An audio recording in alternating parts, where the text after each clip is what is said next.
पश्चिमी मीडिया ने दावा किया कि अमेरिका ने युद्ध खत्म होने तक यूक्रेन को हर संभव मदद देने का ऐलान किया। मतलब यह कि जब तक रूस और यूक्रेन के बीच जंग जारी रहेगी तब तक अमेरिका यूक्रेन के साथ खड़ा रहेगा और उसे आर्थिक मदद के साथ सैन्य मदद भी देता रहेगा। कुछ रोज पहले ही यह खबर सामने आई थी कि अमेरिका जल्द ही यूक्रेन के लिए 200 करोड़ डॉलर यानी 16,000 करोड़ भारतीय रुपयों के नए पैकेज का ऐलान कर सकता है। और अब पश्चिमी मीडिया का दावा है कि उसने जंग खत्म होने तक जेलेंस्की को हर मुमकिन मदद का भरोसा दिया है। अमेरिका के राष्ट्रपति जो बाइडेन ने यह साफ कह दिया कि वो विपक्ष के कुछ सांसदों के विरोध के बाद भी जंग में यूक्रेन की मदद करने से पीछे नहीं हटेंगे। लेकिन सिर्फ अमेरिका ही नहीं बल्कि नाटो देश ब्रिटेन ने भी जंग में रूस के खिलाफ यूक्रेन की मदद का ऐलान किया। युद्ध की शुरुआत से अब तक अमेरिका यूक्रेन को अरबों डॉलर की सैन्य और आर्थिक सहायता दे चुका है। उत्तर कोरिया ने दावा किया कि नोवाकोकोवका बांध टूटने के पीछे जेलेंस्की का ही हाथ है। कुछ दिनों पहले यूक्रेन की सबसे लंबी नदी नीप्रो पर बने नोवाकोकोवका बांध को गिरा दिया गया था, जिस पर यूक्रेन ने रूस पर बांध ढहाने का आरोप लगाया था। लेकिन इस बीच उत्तर कोरिया की न्यूज एजेंसी KCNA ने एक रिपोर्ट जारी की जिसमें उत्तर कोरिया ने दावा कर दिया कि जेलेंस्की ने ही यूक्रेन की नीप्रो नदी पर बने नोवाकोकोवका बांध को गिरा दिया और वहां लोगों को खतरे में डाल दिया। उत्तर कोरिया की न्यूज एजेंसी KCNA की रिपोर्ट में यह दावा किया गया कि रूस पर आरोप लगाने के लिए यूक्रेन ने यह साजिश रची। वहीं उत्तर कोरिया ने भी आरोप लगाया कि यूक्रेन ने अमेरिका के साथ मिलकर रूस के खिलाफ ये साजिश रची। जबकि उत्तर कोरिया से पहले रूस भी जेलेंस्की पर नोवाकोकोवका बांध तोड़ने का आरोप लगा चुका है, लेकिन यूक्रेन का आरोप है कि रूस ने इस बांध को बम से उड़ाया।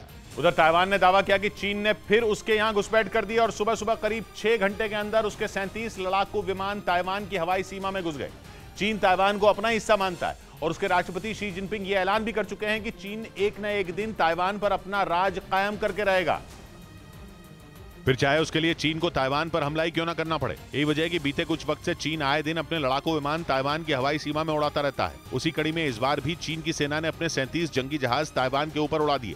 ताइवान ने बताया कि सुबह 5 बजे से चीन के विमानों ने उसके यहाँ घुसपैठ करनी शुरू की और 11 बजे तक उसकी ये दादागिरी चलती रही। इस बीच यूक्रेन की सेना ने दावा किया कि उसने जापोरिजिया के जंगलों में छिपे रूसी सैनिकों को ड्रोन हमले में मार गिराया। यूक्रेन ने इसका एक वीडियो भी जारी किया जिसमें यूक्रेन का एक ड्रोन जापोरिजिया के जंगलों के पास उड़ता दिखाई दिया। यूक्रेन के मुताबिक वहां के जंगलों में रूसी सेना के जवान बड़ी संख्या में मौजूद थे, जिसके बाद ड्रोन ने जंगलों की तरफ निशाना साधा और फिर मिसाइल दाग दी। ड्रोन से मिसाइल दागे जाने के कुछ ही पलों बाद जंगल के पास एक जोरदार धमाका हुआ। ड्रोन हमले के बाद वहां अफरा तफरी मच गई। वीडियो में जंगलों से निकलकर सैनिक जान बचाने के लिए इधर उधर भागते दिखाई दिए। यूक्रेन ने दावा किया कि उसके हमले में बड़ी संख्या में रूस के सैनिकों की मौत हो गई। यूक्रेन का जापोरिजिया वही इलाका है जहां न्यूक्लियर पावर प्लांट पर रूस का कब्जा है और यूक्रेन पिछले कई महीनों से पावर प्लांट से रूसी सैनिकों को खदेड़ने की कोशिश में जुटा है। रूस ने अपने परमाणु हथियारों को अपने और यूक्रेन के पड़ोसी देश बेलारूस में तैनात करने की तारीख बता दी। खुद पुतिन ने बेलारूस के राष्ट्रपति से कहा कि 7 या 8 जुलाई के बाद रूस के परमाणु बम बेलारूस पहुंचने शुरू हो जाएंगे। बेलारूस रूस का जिगरी दोस्त है और जंग में पुतिन के साथ खड़ा है, इसलिए मार्च में पुतिन ने ऐलान किया था कि रूस अपने परमाणु हथियार बेलारूस में तैनात करेगा ताकि यूक्रेन को अंदर तक रूस के परमाणु हथियारों के खौफ से भरा जा सके। बेलारूस के राष्ट्रपति रूस के दौरे पर हैं और वहां पुतिन ने मुलाकात के दौरान उनसे कहा कि बेलारूस में रूस के खतरनाक परमाणु हथियारों को रखने का बंदोबस्त 7-8 जुलाई तक हो जाएगा। उसके बाद रूस के न्यूक्लियर बम वहां पहुंचने लगेंगे। यानी यूक्रेन और नेटो के पास तैयारी करने का ज्यादा वक्त नहीं है, क्योंकि बेलारूस रूस का पड़ोसी होने के साथ ही यूक्रेन से भी अपनी सीमा साझा करता है और बेलारूस के बॉर्डर से यूक्रेन की राजधानी कीव लगभग 90 किलोमीटर दूर है। पोलैंड, लिथुआनिया और लातविया जैसे नेटो देश भी बेलारूस के बगल में है और बेलारूस में रूस के परमाणु हथियारों की तैनाती का दिन तय होते ही ब्रिटेन एक्शन में आ गया और उसने बेलारूस के सोने पर प्रतिबंध लगा दिया। पश्चिमी मीडिया का दावा है कि 7 जुलाई को रूस अपना परमाणु हथियार अपने पड़ोसी देश बेलारूस में तैनात करेगा। यानी आने वाले दिनों में रूस परमाणु हमला भी कर सकता है। बेलारूस में रूस के परमाणु हथियारों की तैनाती की जानकारी खुद वहां के राष्ट्रपति अलेक्जेंडर लुकाशेंको ने दी और पश्चिमी मीडिया का दावा है कि 7 जुलाई को रूस अपने परमाणु हथियार बेलारूस में तैनात कर देगा। इस खबर के सामने आने के बाद ब्रिटेन ने बेलारूस के सोने पर प्रतिबंध लगा दिया। इसके साथ ही ब्रिटेन ने बेलारूस के सीमेंट, लकड़ी और रबड़ पर भी प्रतिबंध लगा दिया ताकि इसका असर बेलारूस की अर्थव्यवस्था पर पड़े। वहीं पश्चिमी मीडिया का दावा है कि अब रूस जैसे ही प्रतिबंध बेलारूस पर लगाए जा सकते हैं। मतलब जो हाल अभी रूस का है, ठीक वैसा ही हाल उसके पक्के दोस्त बेलारूस का होने वाला है। इधर इंडोनेशिया में एक ज्वालामुखी में विस्फोट होने के बाद वहां फैली राख ने लोगों की मुश्किलें बढ़ा दी। जानकारी के मुताबिक इंडोनेशिया के इस ज्वालामुखी में 24 घंटे के अंदर 2 विस्फोट हुए, जिसके बाद वहां का आसमान धुएं से भर गया। ज्वालामुखी में हुए विस्फोट के बाद का जो वीडियो सामने आया उसमें चारों तरफ राख ही राख नजर आई। बताया गया कि अनक क्रकताउ नाम के ज्वालामुखी में 24 घंटे के अंदर 2 विस्फोट हुए, जिसके बाद आसपास के कई किलोमीटर तक राख की मोटी चादर बिछ गई। इस दौरान वहां के आसमान पर कई घंटों तक धुएं ने कब्जा जमाए रखा, जिसकी वजह से आसपास के लोगों ने सांस लेने में तकलीफ होने की शिकायत भी की, जिसके बाद वहां की सरकार ने लोगों से ज्वालामुखी के 10 किलोमीटर के आसपास न जाने और अपने अपने घरों में रहने की अपील भी की।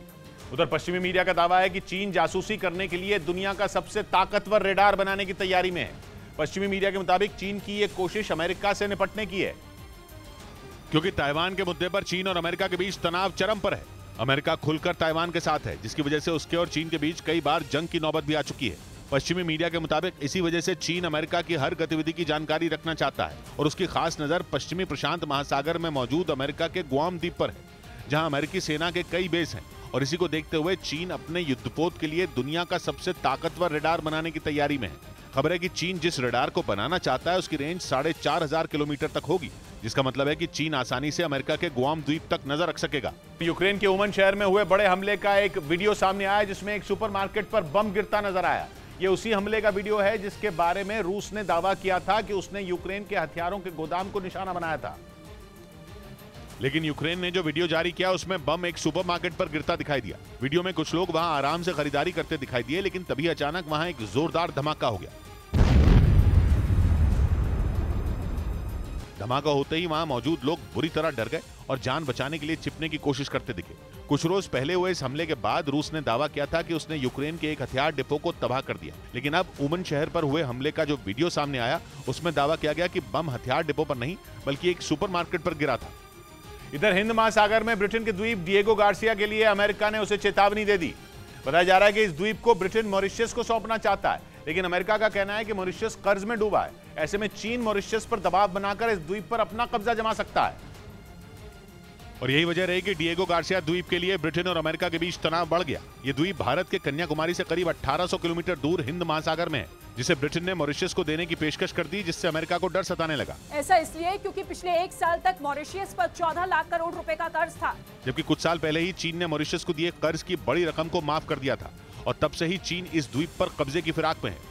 इसी वजह से अमेरिका की टेंशन बढ़ गई, क्योंकि ये द्वीप अगर मॉरिशस को मिल गया तो चीन के लिए उस पर कब्जा करना आसान हो जाएगा और वो वहां अपना आर्मी बेस तैयार कर सकता है। इस बीच पश्चिमी मीडिया का दावा है कि चीन और रूस से जारी तनाव के बीच जापान ने एंटी शिप क्रूज मिसाइल बनाने की तैयारी तेज कर दी। जापान इन दिनों जोर शोर से अपनी सैन्य ताकत बढ़ाने में जुटा है, क्योंकि उसे एक साथ चीन और रूस से कड़ी चुनौती मिल रही है। इसी खतरे को देखते हुए जापान ने एंटी शिप क्रूज मिसाइल बनाने की तैयारी तेज कर दी। पश्चिमी मीडिया के मुताबिक जापान की इस मिसाइल की रेंज 2000 किलोमीटर होगी। जापान को इस तरह की खतरनाक मिसाइल की जरूरत इसलिए भी है क्योंकि चीन और रूस लगातार उसके लिए बड़ा खतरा बनते जा रहे हैं, क्योंकि चीन और जापान के बीच लंबे वक्त से कुछ द्वीपों को लेकर विवाद है। वहीं रूस भी चीन के साथ खड़ा है। एक दिन पहले ही ये खबर सामने आई थी कि चीन के जंगी जहाज उसकी सीमा में घुस गए। इससे पहले चीन और रूस ने मिलकर पूर्वी चीन सागर में युद्ध का अभ्यास कर जापान को डराने की कोशिश की थी। इधर दक्षिण पश्चिम चीन के उनान प्रांत में बेहिसाब बारिश के बाद आई बाढ़ ने लोगों की मुश्किलें बढ़ा दी। रिहायशी इलाकों में सैलाब आ गया। लोगों को घरों से बाहर निकालने के लिए रेस्क्यू ऑपरेशन में जुटी टीम को कड़ी मशक्कत करनी पड़ी, क्योंकि वहां लगातार हो रही बारिश के बाद बाढ़ से हालात बेकाबू हो गए। कई लोग बेघर हो गए, जबकि कई लोग बाढ़ में फंस गए। इस बीच रेस्क्यू टीम कई इलाकों में लोगों को बचाने की कोशिश में जुटी नजर आई। बाढ़ग्रस्त इलाकों से लोगों को बाहर निकाला गया और नाव की मदद से उन्हें सुरक्षित जगह पहुंचाया गया। पानी का बहाव इतना ज्यादा था कि सड़कें और मैदान का दूर दूर तक अंदाजा लगा पाना मुश्किल था। गाड़ियां आधी से ज्यादा पानी में डूब गईं। रेस्क्यू टीम ने कड़ी मशक्कत के बाद लोगों को गाड़ियों से बाहर निकाला। कई इलाकों में इतना पानी भर गया कि कई इमारतें कई फीट तक पानी में डूब गईं। उधर पश्चिमी मीडिया ने दावा किया कि ईरान के खिलाफ इजराइल, जॉर्डन, सऊदी अरब और अमेरिका ने मिलकर दम दिखाया। बताया गया कि इन देशों के लड़ाकू विमानों ने फारस की खाड़ी में ईरान के करीब आसमान में उड़ान भरी और अमेरिका के बम बरसाने वाले 2 विमानों ने तो आसमान में ही बमों की बारिश कर दी। इन दिनों अमेरिका और ईरान के बीच तनाव काफी बढ़ा हुआ है, जबकि ईरान के रिश्ते इजराइल, जॉर्डन और सऊदी अरब से भी खराब चल रहे हैं और फारस की खाड़ी भी इन देशों के बीच में ही पड़ती है। पश्चिमी मीडिया के मुताबिक अमेरिका के बम बरसाने वाले विमान ईरान को अपनी ताकत दिखाने के लिए ही फारस की खाड़ी के ऊपर उड़ान भर रहे थे, लेकिन दावा है कि इस दौरान इजराइल, जॉर्डन और सऊदी अरब के लड़ाकू विमान भी अमेरिका के साथ आ गए और मिलकर ईरान को अपनी ताकत दिखाई।